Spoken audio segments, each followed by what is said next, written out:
Ladies and gentlemen, boys and girls, I'm the King, and welcome back to the channel. You guys have been really enjoying these tier list videos. We did one with the killers, so today we're going to do one with the survivors, and obviously survivors are just skins in the game. You can't really rank them according to their skins. I mean, you can technically, but let's be honest, it's super subjective. Today, we're going to be ranking them on their teachable perks. Who has the best teachable perks?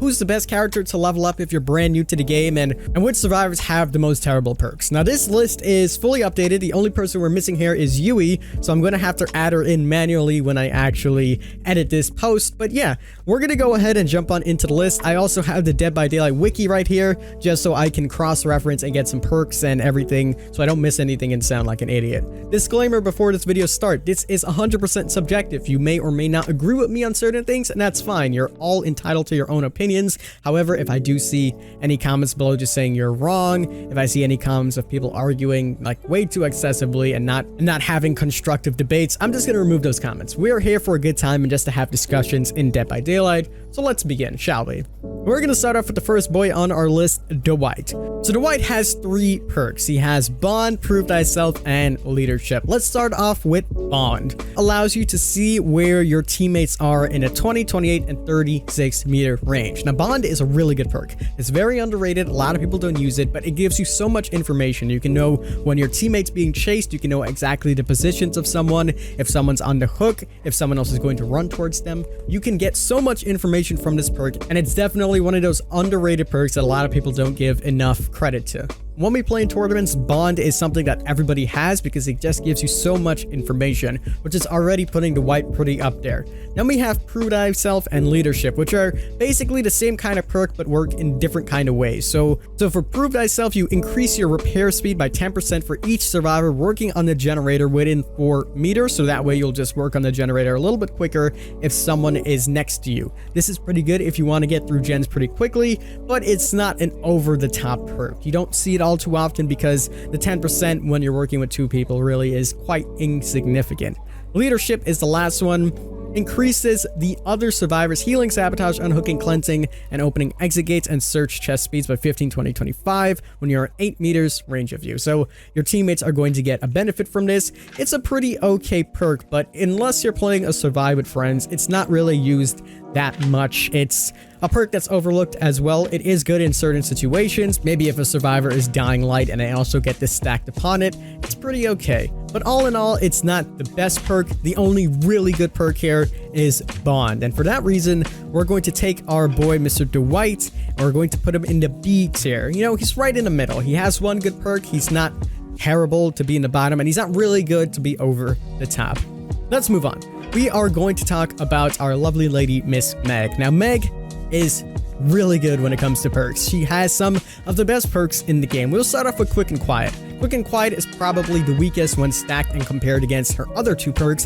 It allows you to go into a vault or hide, do that action with no sound, and it has a cooldown of 30, 25, and 20 seconds, which is pretty good. If you wanted to quickly jump into a locker, you can do it. If you have head on, it works pretty well. So it's an all-around good perk, but realistically, unless you're using a very specific build, this perk won't be utilized as often. Moving on, we have Sprint Burst, which, in my opinion, is the best exhaustion perk in the game. I know a lot of people are going to really go crazy over that statement, but I think it's true. You can toggle Sprint Burst, use it whenever you like. If you know how to do it by holding shift, it can help you evade chases. There's no prerequisite, unlike Balanced Landing or Dead Hard or even Life, or even Head On. Head On, you need to be in a closet. Life, you need to be through a window. Balance, you need to drop off of an object. And Dead Hard, you need to be injured. So for that reason, I think Sprint Burst is one of the best, as you can use it on demand. And finally, we have Adrenaline, which, oh my god, it is a lifesaver. It is something that you see all the time in the red ranks because the perk is so good. 150% movement speed and instantly heals you. So if you're distracting the killer, you manage to get hit and you distract him for 5 gens, you can get that speed boost, escape the chase, and you can get adrenaline to pop up. And for that reason, I am putting Miss Meg in the S tier. I think she's one of the few characters that is in the S tier because those two base perks are so beautiful. They are really good. Quick and Quiet puts her a little bit up there, but those two perks really carry her up there. Sprint Burst and Adrenaline, in my opinion, two of the best perks in the game. Let's move on, shall we? Let's talk about Claudette. Now, Claudette is someone that has all of the healing perks. She has Empathy, Botany, and Self-Care. Empathy is the only exception when it comes to healing, but it's also very similar to Bond. It gives you information when someone is injured. This gives you a good picture of where people are. Unlike Bond, however, the person must be injured, so it's not as strong as Bond, but it has a wider detection range. So if you're being very altruistic about things, you want a flashlight save, or you just want to know where the killer is, if they hit a survivor, you will be able to see it. It's not the best perk in the game, but it's good if you need information. Most players go and choose Bond over Empathy, which is understandable. We then have Botany Knowledge, which of the recent patch is pretty good. It heals you really quickly, especially if you're running a medkit or even self-care. It heals you way faster than normal. Healing speed and healing item efficiency is increased by 11, 22, and 33%. So you're going to be healing 33% faster. That's pretty significant, and Botany is definitely a really good perk. And then we finally have Self-Care, which is a meta perk. It is one of the strongest perks in the game. It allows you to heal. A lot of people have been swapping this out recently for Inner Strength, which we'll talk about later, but I still think Self-Care is up there. It's a good perk. It also increases your healing with medkits and increases your efficiency of a medkit heal by 20%. Combining that with Botany is really good as well, but individually unlocking self-heal with no medkits because you don't want to burn through items, and increasing the healing speed with medkits really puts it up there as well. Now, I'm not going to put her on the S tier like Meg just because Botany isn't as good as Adrenaline, and for that reason, we're going to put her in the A tier. She's up there, but she's not all the way up there. Moving on the list, we have Jake. Now, Jake used to be really good back in the days when Saboteur was one of the best perks in the game because hooks couldn't respawn. So you could literally sabotage every single hook, and the perk was really good. Nowadays, Saboteur is very lackluster. You rarely see people saboing hooks. You don't even need Saboteur. You can just run a Commodious with Wire Spool and Hacksaw.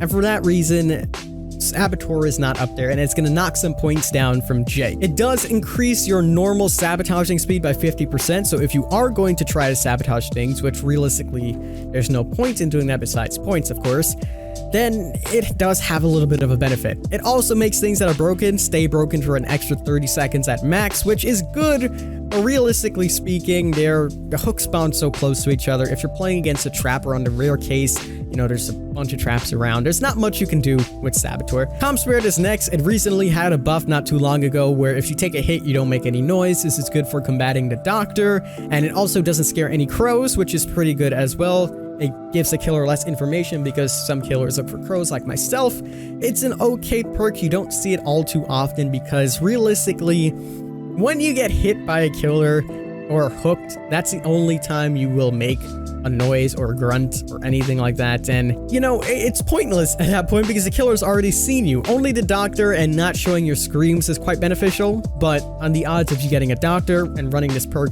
it's not worth it. Iron Will is the only perk on this list that is good.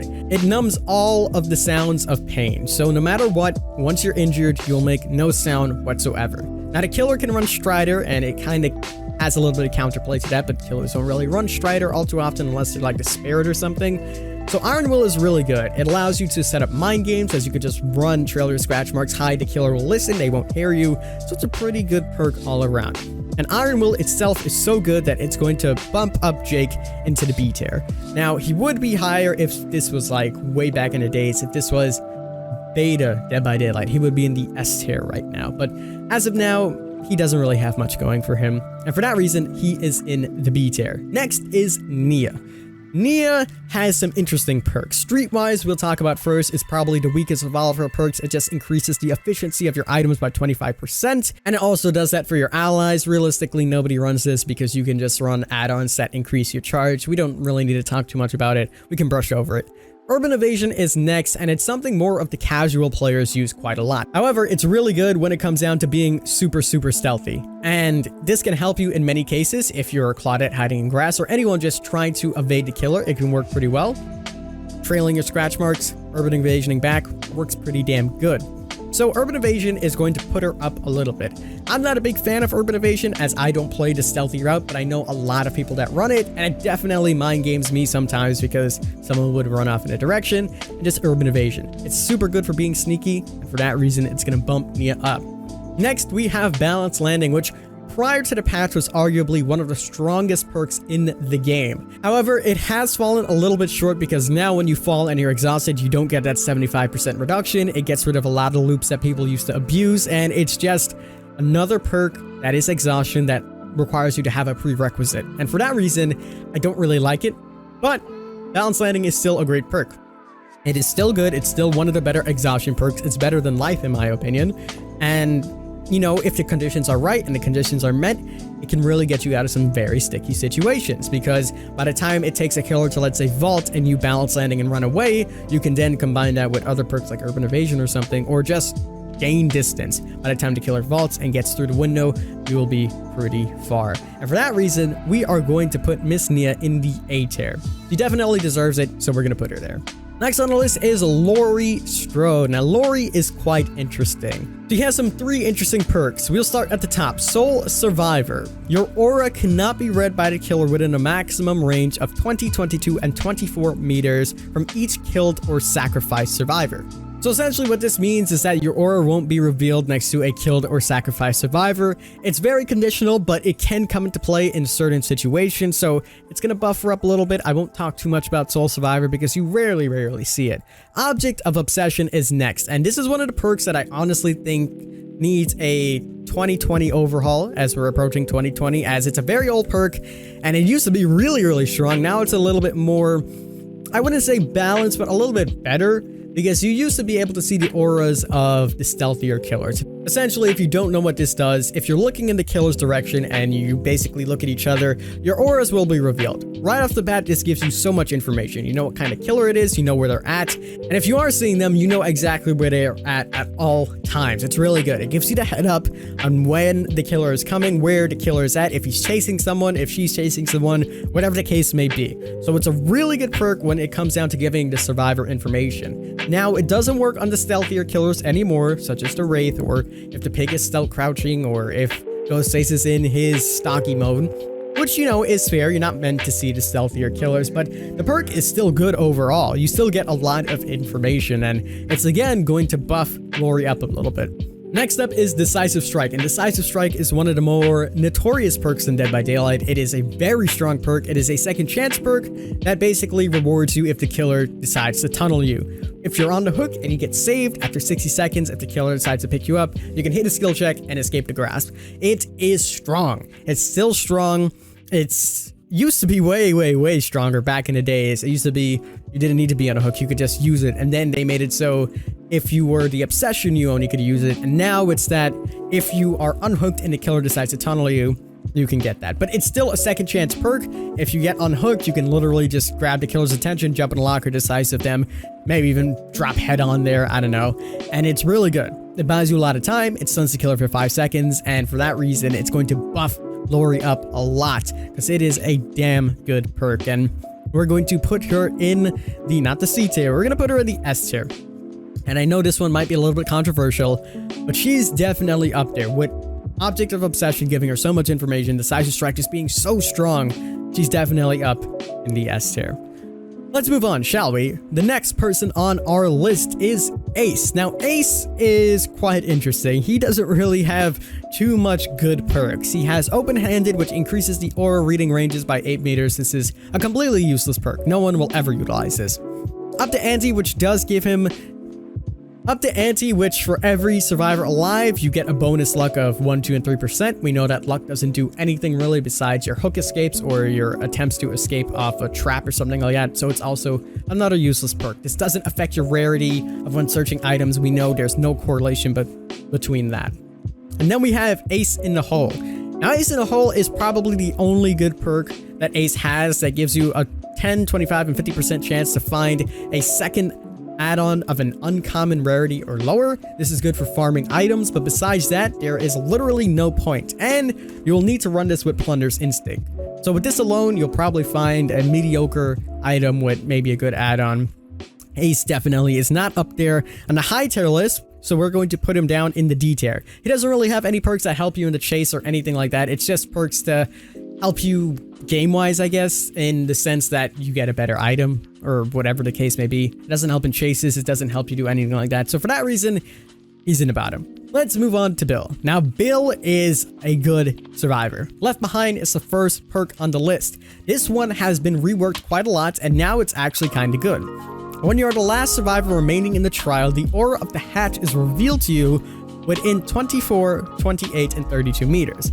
Now, this perk isn't used at all, really. You don't see it ever. But realistically speaking, if you're the last survivor alive and you can see the hatch in 32 meters, that's pretty useful information to have. And it's quite a good perk. It's overlooked a lot. But I would never run it, as you can hear the hatch quite loudly. No one will probably run it either. But for what it does, it's not too shabby. Let's move on to Borrowed Time, which is one of the best perks in the game. Essentially, if you save someone off of the hook, they will have the Borrowed Time status effect. If they take a hit during this time, they will get the Deep Wound status effect, and they will have to mend themselves. This timer doesn't run out if you're sprinting, or if you're in chase, or if you're mending. So that is part of the newest update, by the way. So it's a pretty damn good perk. If you want to save your teammate, there's so many conditions where this will apply. You can pull them off of the hook. If they're on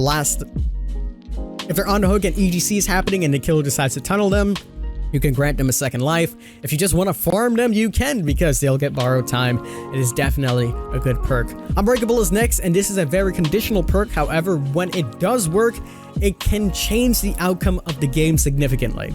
If you have a killer that is slugging quite a lot, or if you're running this with other perks, Unbreakable comes in clutch most of the time.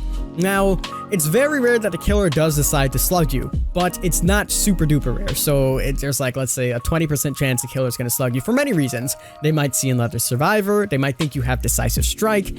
Whatever the case may be, this is where Unbreakable comes into play. And even the other day, this has happened to me where I slugged 3 people, chased the last person, and to my demise, the person had Unbreakable. Now, Unbreakable allows you to get up from the dying state 1 time per match, and it can really come into clutch in a lot of very risky situations. So for that reason, we are going to put Bill a little bit high, and we're going to put him in the A tier. He has some of the best perks in the game, and yeah, I don't think there's much arguing with that one. Let's move on to Fang Min. Fang has some interesting perks as well. Technician is the first one. This is more for the newer players that aren't too good. On a failed repair skill check, there's a 30, 40, and 50% chance that the generator explosion will be prevented. So if you're not good at hitting skill checks, which for the most part, people are pretty good at it, the generator won't make any noise, the killer won't be alerted. So if you're good at skill checks, this perk is a waste. You don't see it as much. So it's not really a top tier perk. So we'll just skip over it. Life is next. It is another exhaustion perk, one that we were talking about before. It grants you the 150% movement speed, and it has a prerequisite that you need to vault over something. Because of this prerequisite, I put this below some of the exhaustion perks, but exhaustion perks are the best perks in the game, which is definitely going to buffer up into the higher tiers because of that. And it is a good perk. It is arguably, to some people, it is arguably one of the best exhaustion perks, not to me, obviously. But it's good. The only reason I don't like it is because of the prerequisite. However, if you decide to vault a pallet or a window, this can come into play. So if the killer is trying to mind game your pallet, you drop it down and then you life over it, you can get to a different area to loop. In that case, it's pretty damn good. Let's move on to Alert. This is also a pretty good perk that is quite underrated. When the killer performs a break action, their aura is revealed. This is more information to the survivor.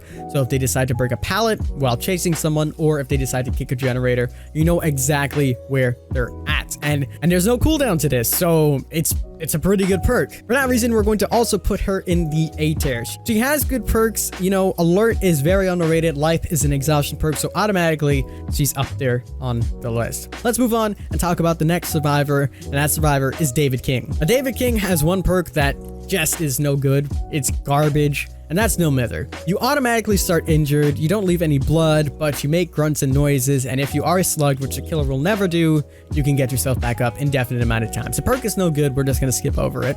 We're Going to Live Forever is the next perk, and this is the equivalent of barbecue and chili.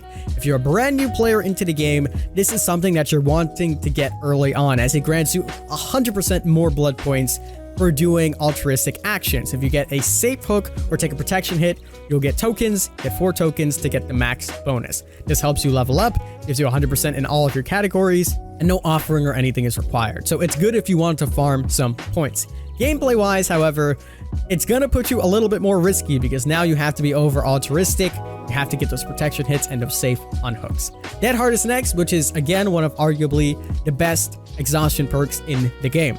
Now this is, in my opinion, the second best exhaustion perk in the game. If you are injured, you can use Dead Hard. The first time, if you have nowhere to go, you can Dead Hard into, maybe run back into the killer, go try to Dead Hard next to a pallet or something. The killer is more than likely to miss. It does require some skill because of latency, but besides that, it's pretty good. However, once the killer knows this information and they know you have Dead Hard, they're just gonna wait it out until you use it again. Now, this is where a little bit of the skill cap comes in on when to use it, when the killer's gonna swing. Some players are better at doing it than others. This is also a good perk if you can't make it to a certain vault or a certain pallet. It can extend the chase in many cases, and this is, like I said, the second best exhaustion perk in the game. And combining that with We're Going to Live Forever is going to give David a really, really high scoring value in the A tier as well. Now, I would put him in the S tier, but realistically, No Mither is so bad that it drops him down. If it was anything different, it was a little bit better, he would be in the S tier. Let's move on to Quinton, who I think is going to be the first survivor that's really low on the list. Vigil is the first perk that he has. This used to be one of the best perks in the game. Now it's not so good. You and your allies within 8 meters recover from exhaustion, hemorrhage, mangled, hindered, and blindness status effect faster. However, if you are running, as most survivors do, you will not be cured of exhaustion. And realistically, all of the other ones no one really cares about. Exhaustion is the big boy right here. And back in the days, exhaustion used to go down quicker because of Vigil while running.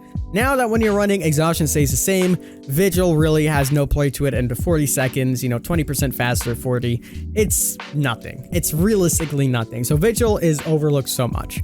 Next on the list is Pharmacy, which just grants you a medkit. If you're farming items, this is good, but realistically, you don't need it. You can just level up in the Blood Web to get some free medkits. Finally, we have Wake Up, and once all the generators are powered, you can activate the exit doors 15% faster. It's very conditional. You have to make it to the end of the game, and nobody runs this perk. There's like 2 or 3 people that I know that run this perk, and for that reason, Quinton is going to be in the D tier. He doesn't really have any good perks that really help him. You can get medkits. Vigil is kind of useless, and Wake Up is... There's no point in it. I don't know how to really justify anything that he has. Let's move on to Detective Tap. Now, Detective Tap is one of the more interesting survivors, as he doesn't have anything that's over the top, but some of his perks are pretty good. The first one is Tenacity, and this one allows you to crawl 50% and recover while on the ground, so move 50% faster and recover. Again, this is one of the more conditional perks. You have to be slugged for this to work, but it's a good perk. You can escape from the killer if they decide to slug you, and you can recover, so you can get to safety. If it does work, it's pretty good. Detective's Hunch is next. After a generator is completed, the aura of generators, chests, and totems are revealed to you for 10 seconds in a 64-meter range. So that's pretty damn good. If you're looking for totems and you manage to fix a gen, it can give you information. It's pretty good. The auras are also revealed to you, so you will have more information on where people are at, but it has the prerequisite of fixing a gen. It's an okay perk. It's overlooked a lot, and it can help you in certain situations. Stakeout is next. Getting close to the killer fills you with determination. For each 15 seconds that you're standing within the killer's terror radius and not in chase, gain a token up to 4 tokens. Once Stakeout has at least 1 token, good skill checks are considered great skill checks. So essentially, if you're not good at hitting great skill checks, this is the perk for you, but realistically, nobody runs it. Now, his perks aren't bad. They're all pretty good. They're for the newer players. Tenacity is the only exception of that. And, he's not terrible, but he's not the best, so we're going to drop him in the C tier. Let's move on with the video. Kate Benson is next on the list. She came out with the Clown, and she has some interesting perks. The first one is Boil Over, which is terrible. Okay, I'm sorry. Your struggling effects on the killer increased by 75%. Basically, the killer moves a little bit more.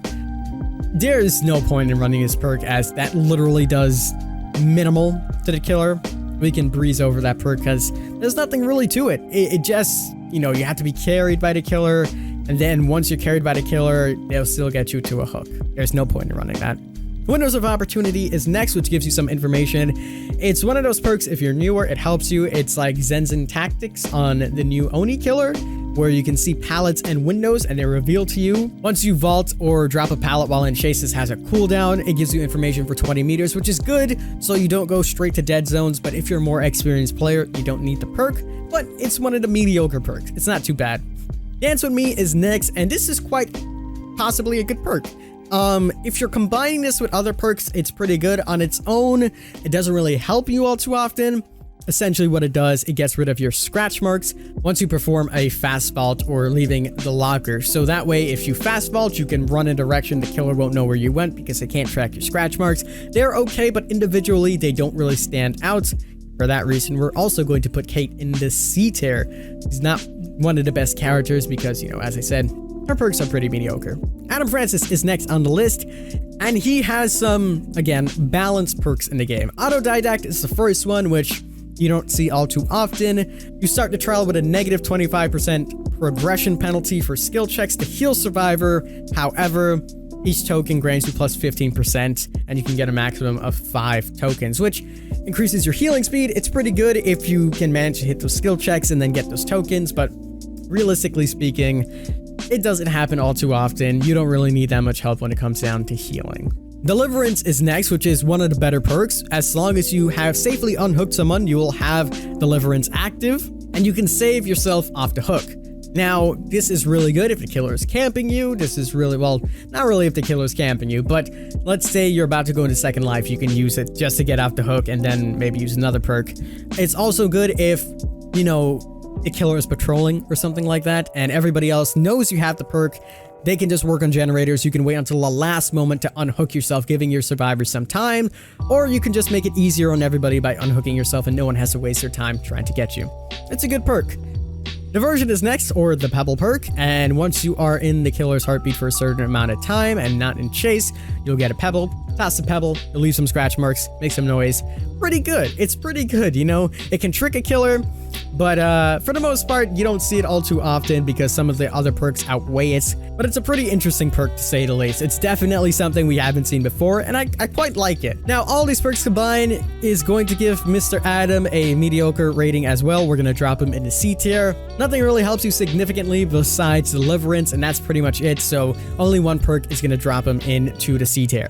Jeff Johansen is next, and Jeff doesn't really have the best perks in the game. Let's start with Breakdown. Once you are taken off of the hook, you break the hook, and the killer's aura is shown to you for 6 seconds. Now, this is very conditional, and it can work in certain situations, but realistically speaking, the situation is so conditional, and even if you do break the hook when you're coming out and the killer does get you again, hooks spawn so close to each other that it doesn't really make that much of a difference. If you are running this with other perks, it can be good, but individually, not so much.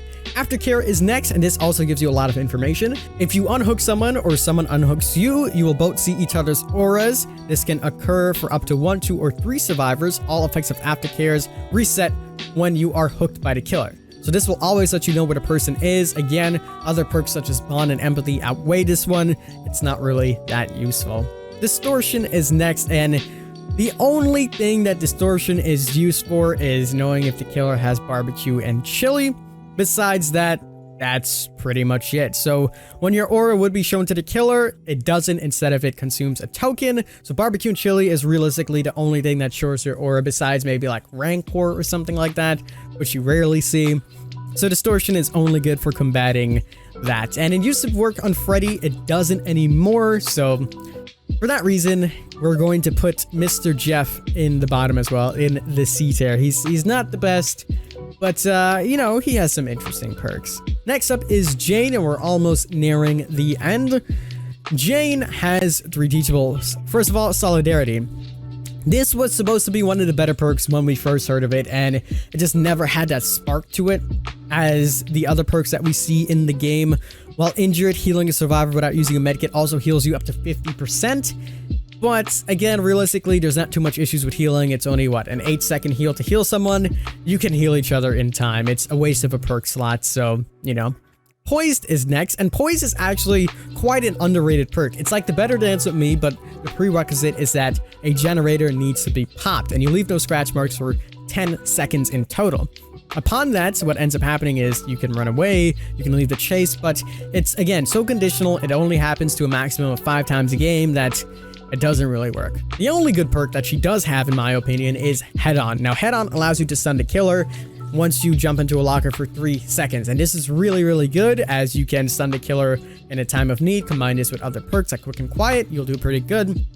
In addition to that, you can also save people if they're being carried, so it works in that sense. Now, this is gonna buff her up, but her other perks do bring her down, so we're gonna drop her in the B tier just because solely of Head On. Next on the list is Ash Williams. And I feel bad for Mr. Ash, as he is a licensed character, and I would love to see all of the licensed characters have good perks so more people would play them, but he doesn't have anything. Metal Man is the first one. It used to be really good. Now it is terrible because after you earn 3 protection hits, which is incredibly difficult to do, the next time you are hit, it just won't register. And to get those 3 protection hits is so difficult. It never happens anymore, and the perk is useless. Buckle Up is next, and it is, again, super conditional. You can see the recovery progress of a slug survivor up to 48 meters away, so you know when they're fully recovered. Realistically, you don't need this because, you know, you still see down survivors. You don't need to know how healed they are, and they need to be slugged. Flip Flop is next. Again, super conditional. If you're on the floor and you recover all the way, it gives you 50% of your recovery progression is transformed into your wiggle progression. Again, super conditional. You never see it happening. So for that reason, Mr. Ash is all the way in the bottom. And I wish there was an F tier. I would put him in there, so we'll just put him at the back of that. Steve is up next on the list. Steve the Hare Harrington. We have Babysitter. Now, Babysitter is interesting if you're going for saves. And what it does is that the person that you unhook leaves no scratch marks or blood trails for 8 seconds. Again, this is one of the conditional perks because in 8 seconds, the killer is more than likely not to even be around and you can get a heal off. So it doesn't really help out too much unless, you know, the killer is just like kind of around and then you pop Babysitter and then they just see you instead. It's not a good perk. Camaraderie is next, and while you are in the hook, if a survivor is within 16 meters of the hook and you are in the struggle phase, it will pause it up to 34 seconds, which, again, if the killer is maybe camping or something, this can be beneficial, but realistically, this never happens and you're probably going to get saved anyways. It's super conditional. Never happens. You'll never see this perk. Second Wind is the final perk that he has, which essentially, if you are unhooked, you will be put into the broken status effect, and after 30 seconds, you will instantly go to the full health state. Again, very conditional. You'll also be in a broken status effect, so if the killer finds you, you're dead in that 30 seconds, so because you can't heal. And after that 30 seconds, you'll be automatically healed, which is good if you can make it to a pallet or a vault or anything like that. If you are with survivors and the killer's not chase you, it's absolutely useless because now the survivors can't heal you and you're just stuck injured, making noise and leaving blood. So it's quite useless. And you know, some of these perks can be good, like Babysitter can be used, Second Wind can be used. So we're gonna put him in the C tier. He's okay. You know, he's not the best. Finally, we have Nancy Wheeler. Nancy has some really good perks. First of all, we have Inner Strength. Once you cleanse the totem, in just 8 seconds, you jump into locker, you'll be healed. Really good. The prerequisite does exist, however, so you need to cleanse a totem. However, once you do cleanse that totem, that's pretty much it. You just jump into a locker and heal. It's good if you're in chase and you're running it with Quick and Quiet. Alone, you can just sneakily go into a locker, heal up, jump out, continue to go. The only downside to this perk is you do need to cleanse a totem and you need to find these totems. Sometimes it's difficult or sometimes other people have cleansed these totems. Besides that, the perk is pretty damn good. It's an alternate to self-care. Fixated is the next perk and I really like Fixated. I don't see a lot of people running it as it's pretty good. It allows you to go 20% faster when walking. So if you're trying to sneak around, this is a really good perk for you. As soon as you start running, you'll also see your own scratch marks. So it's good for trailing your scratch marks. It's a little bit better for the newer players to the game and understanding how your scratch marks work and everything like that. But all in all, good perk. Better Together is her final perk, and this isn't one of her best perks. If you're working on a generator, the survivors are going to see where you're working on it in 32 meters. If the killer downs a survivor while they were repairing a generator, you see the aura of all other survivors for 10 seconds. Realistically, you know, it's a useless perk. It's a waste of a perk slot. Not much to say there, but Inner Strength and Fixated do take her up, and I'm gonna drop her in the B tier. Inner Strength would take her up like way high, but the other perks kind of bring her down. And finally, we have the newest character, Yui. So this is probably what you guys have been waiting for. The first one is Lucky Break. When you are injured, you leave no blood trails for 180 seconds. So for 3 minutes straight, no blood, but you only can use it one time per match. Pretty good perk all around. Again, it's conditional. You need to be injured and you need to stay injured. It permanently deactivates once the time period is done. So if you get injured again, it will work. But after that time, that's it. It's good if you run this with Iron Will or something and you can hide from the killer. But besides that, that's pretty much it. Any Means Necessary is next, and this is pretty damn cool. You can actually pick up a drop pallet. This is very conditional, however, because if the killer decides to break the pallet, that's pretty much it for you. But if there is a pallet and the killer chooses not to break it, and it's important, let's say it's not an unsafe pallet, like the Killer Shack pallet or something, you can pop it back up and then smack the killer again. So it's a pretty good perk. Breakout is the final one, and this actually gives you haste if you are in 6 meters of a carried survivor. And their wiggle speed is increased by 20%. Now, if you're in a survivor friends group, this is a very good perk. It's going to be very beneficial to you. But again, the person needs to be carried, and then you need to run around and try to catch up to them and maybe take a hit or something. And it can lead to your demise, but it also can lead to a breakout, as the perk entails. So Yui, we don't actually have her on the list here, but if I were to put her, I would drop her in the B tier right next to Nancy. And that is going to wrap it up for this video. A little bit of a lengthy video. I didn't expect to go this long, but I hope that kind of gives you an idea of the survivor tier list, and I hope you guys did enjoy. Let me know if you agree or disagree with what I said in this video. As always, I'm the king. I tip my crown to you guys, and we'll see you in the fog.